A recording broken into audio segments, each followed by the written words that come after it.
जयन्ते मंगलाकाले भद्रकाले कपालिनी दुर्गा क्षमा स्वाधात्री स्वाहा सुधा नमोस्तुते। आप सभी भक्त प्रेमियों को शारदीय नवरात्रि की बहुत बहुत हार्दिक शुभकामनाएं। माता रानी आपके जीवन में हमेशा खुशहाली बनाए रखे।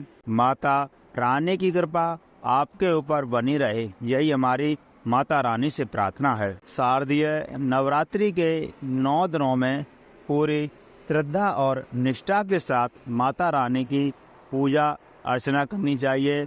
उन्हें प्रिय भोग लगाने चाहिए और उसके बाद माता रानी के पाठ की कथा सुननी चाहिए। तो प्रिय बंधुओं, आज आप सुनेंगे माता रानी के 6वें दिन की कथा। शारदीय नवरात्रि का 6वां दिन माँ कात्यायनी देवी को समर्पित माना गया है। जो भी भक्त माता कात्यायनी की पूरे विधि विधान के साथ पूजा अर्चना करता है, निष्ठा के साथ व्रत को धारण करता है, तो माता रानी उसके सभी मनोरथों को पूर्ण करती है और उसके ऊपर अपना पूर्ण आशीर्वाद बनाए रखती है। तो प्रिय बंधुओं, आज आप सुनेंगे दुर्गा सप्तशती के 6वें दिन का पाठ। तो आइए प्रिय बंधुओं, वीडियो प्रारंभ करते हैं। तो मित्रों, उससे पहले अगर आपने हमारे वीडियो को लाइक नहीं किया है तो लाइक कर लें और वीडियो को ज़रूरतमंद लोगों के पास शेयर भी कर दें। अभी आपने हमारे चैनल को सब्सक्राइब नहीं किया है तो सब्सक्राइब भी अवश्य कर लें और कमेंट बॉक्स में जय माता की अवश्य लिखें। तो आइए प्रिय मित्रों, कथा प्रारंभ करते हैं। बोलिए सांचे दरबार की जय, माँ कात्यायनी की जय। राजा ने कहा, भगवान, आपने रक्त बीज के वध से संबंध रखने वाला देवी चरित्र का यह अद्भुत माध्यम मुझे बतलाया। अब रक्त बीज के मारे जाने पर अत्यंत क्रोध में भरे हुए शुंभ और निशुंभ ने भी जो कर्म किया उसे मैं सुनाना चाहता हूँ। ऋषि कहते हैं, राजन, युद्ध में रक्त बीज तथा अन्य दैत्यों के मारे जाने पर शुंभ और निशुंभ के क्रोध की सीमा न रही। अपनी विशाल सेना इस प्रकार मारी जाती देख निशुंभ अमर्ष से भर करके देवी की ओर दौड़ा। उसके साथ असुरों की प्रधान सेना थी। उसके आगे पीछे तथा पार्श्व भाग में बड़े बड़े असुर थे जो क्रोध से ओठ चबाते हुए देवी को मार डालने के लिए आए। महापराक्रमी शुंभ भी अपनी सेना के साथ मातृगणों से युद्ध करके क्रोधवश चंडिका को मारने के लिए आ पहुंचा। तब देवी के साथ शुंभ और निशुंभ का घोर संग्राम छिड़ गया। वे दोनों दैत्य मेघों की भांति बाणों की वृष्टि भयंकर कर रहे थे। उन दोनों के चलाए हुए बाणों को चंडिका ने अपने बाणों के समूह से तुरंत काट डाला और शस्त्र समूहों की वर्षा करके उन दोनों दैत्यपतियों के अंगों को भी चोट पहुंचाई।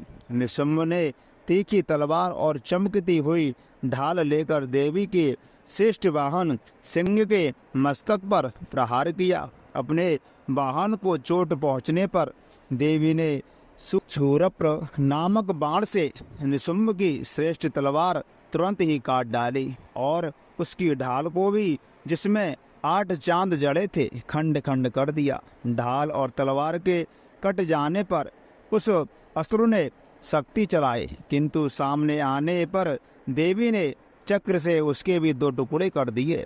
अब तो निशुंभ क्रोध से जल उठा और दानव ने देवी को मारने के लिए शूल उठाया, किंतु देवी के समीप आने पर उसे भी मुक्के से मार करके चूर कर दिया। तब उसने गदा घुमा करके चंडी के ऊपर चलाई। तुरंत वह भी देवी के त्रिशूल से कटकर भस्म हो गई। तदनंतर दैत्यराज निशुंभ को फरसा हाथ में लेकर आते देख देवी ने बाण समूह से घायल करके धरती पर सुला दिया। भयंकर महापराक्रमी भाई निशुंभ के धराशायी हो जाने पर शुंभ को बड़ा क्रोध हुआ और अंबिका का वध करने के लिए वह आगे बढ़ा। रथ पर बैठे बैठे ही उत्तम आयुधों से सुशोभित, अपनी बड़ी बड़ी 8 अनुपम भुजाओं से समूचे आकाश को ढककर वह अद्भुत शोभा पाने लगा। उसे आते देख देवी ने शंख बजाया और धनुष की प्रत्यंचा का भी अत्यंत दुस्सह शब्द किया। साथ ही अपने घंटे के शब्द से जो समस्त दैत्य सैनिकों का तेज नष्ट करने वाला था, संपूर्ण दिशाओं को व्याप्त कर दिया। तदनंतर सिंह ने भी अपनी दहाड़ से, जिसे सुनकर बड़े बड़े गजराजों का महान मद चूर हो जाता था, आकाश, पृथ्वी और 10 दिशाओं को गूंजा दिया। फिर काली ने आकाश में उछलकर अपने दोनों हाथों से पृथ्वी पर आघात किया। उससे ऐसा भयंकर शब्द हुआ जिससे पहले के सभी शब्द शांत हो गए। तत्पश्चात शिवदूती ने दैत्यों के लिए अमंगलजनक अट्टहास किया। इन शब्दों को सुनकर के समस्त असुर थर्रा उठे, किंतु शुंभ को बड़ा क्रोध हुआ। उस समय देवी ने जब शुंभ को लक्ष्य करके कहा, ओ दुष्टात्मा, खड़ा रहे, खड़ा रहे। अभी आकाश में खड़े हुए देवता बोल उठे, जय हो, जय हो। शुंभ ने वहां आकर ज्वालाओं से युक्त अत्यंत भयानक शक्ति चलाई। अग्नि में पर्वत के समान आती हुई उस शक्ति को देवी ने बड़े भारी लूके से दूर कर हटाया। उस समय शुंभ के सिंहनाद से तीनों लोग गूंज उठे। राजन, उसकी प्रतिध्वनि से वज्रपात के समान भयानक शब्द हुआ, जिससे अन्य सब शब्दों को जीत लिया।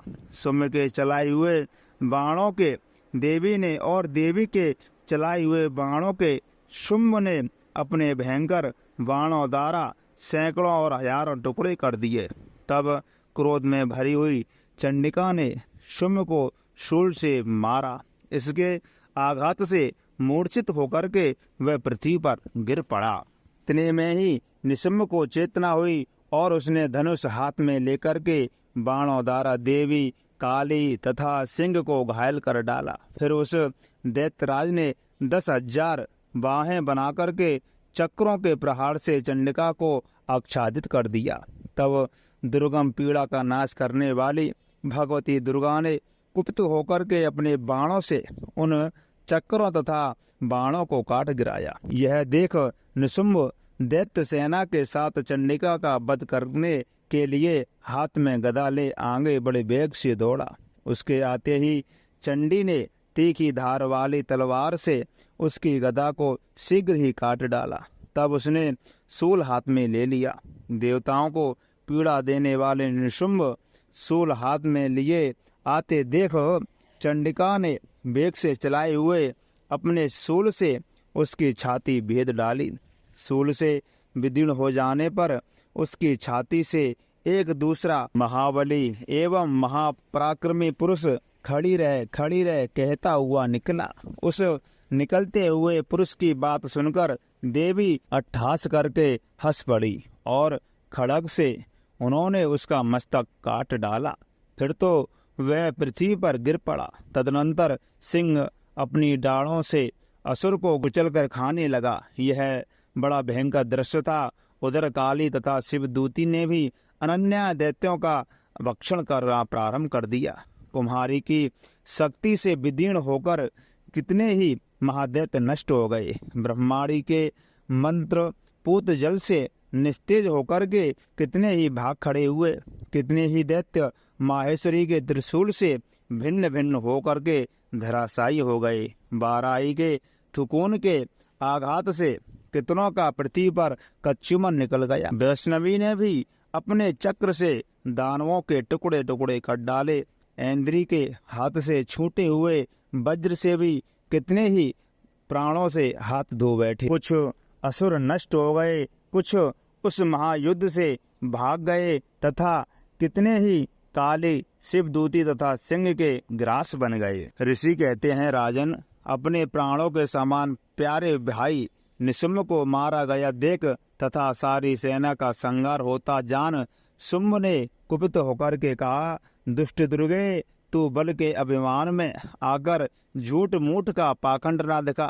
तू बड़ी भावनी बनी हुई है, किंतु दूसरी स्त्रियों के बल का सहारा लेकर लड़ती है। देवी बोली, ओ दुष्ट, मैं अकेली ही हूँ, इस संसार में मेरे सिवा दूसरी कौन है? देख, ये मेरी ही विभूतियां हैं, अतः मुझसे ही प्रवेश कर रही हैं। तदनंतर ब्रह्माणी आदि समस्त देवियां अंबिका देवी के शरीर में लीन हो गईं। उस समय केवल अंबिका देवी ही रह गई। देवी बोले, मैं अपनी ऐश्वर्य शक्ति से अनेक रूपों में यहाँ उपस्थित हुई थी, उन सब रूपों को मैंने समेट लिया, अब अकेले ही युद्ध में खड़ी हूँ, तू भी स्थिर हो जा। ऋषि कहते हैं, तदनंतर देवी और शुंभ दोनों में सब देवताओं तथा दानवों के देखते देखते भयंकर युद्ध छिड़ गया।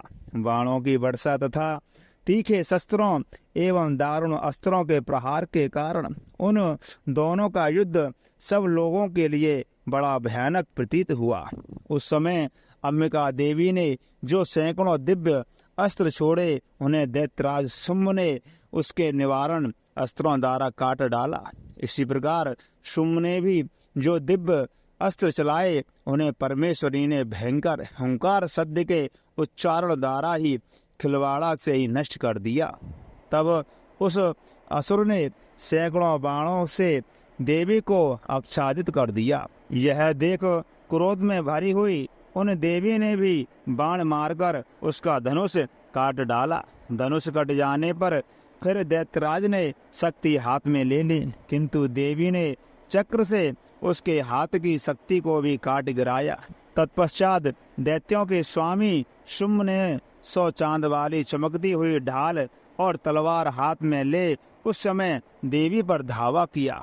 उसके आते ही चंडिका ने अपने धनुष से छोड़े हुए तीखे बाणों द्वारा उसकी सूर्य किरणों के समान उज्जवल ढाल तथा तलवार को तुरंत काट दिया। फिर उस दैत्य के घोड़े तथा सारथी मारे गए। धनुष तो पहले ही कट चुका था, अब उसने अंबिका को मारने के लिए उद्यत हो भयंकर मुदगर हाथ में लिए। उसे आते देख देवी ने अपने तीक्ष्ण बाण से उसका मुदगर भी काट डाल। तीस पर भी वह असुर मुक्का तानकर बड़े वेग से देवी की ओर झपटा। उस दैत्यराज ने देवी की छाती में मुक्का मारा। तब उन देवी ने भी उसकी छाती में एक चांटा जड़ दिया। देवी का थप्पड़ खाकर दैत्यराज शुंभ पृथ्वी पर गिर पड़ा, किंतु पुनः साहस करके बलपूर्वक फुट पड़ा गया। फिर वह उछला और देवी को ऊपर ले जाकर आकाश में खड़ा हो गया। तब चंडिका आकाश में भी बिना किसी आधार के ही शुंभ के साथ युद्ध करने लगी। उस समय दैत्य और चंडिका का आकाश में एक दूसरे से लड़ने लगे। उनका वह युद्ध पहले सिद्ध और मुनियों को विस्मय में डालने वाला हुआ। फिर अंबिका ने शुंभ के साथ बहुत देर तक युद्ध करने के पश्चात उसे उठाकर घुमाया और पृथ्वी पर पटक दिया। पटके जाने पर पृथ्वी पर आने के बाद वह दुष्टात्मा दैत्य पुनः चंडिका का वध करने के लिए उनकी ओर बड़े वेग से दौड़ा। तब समस्त दैत्यों के राजा शुंभ को अपनी ओर आते देख देवी ने त्रिशूल से उसकी छाती भेदकर उसे पृथ्वी पर गिरा दिया।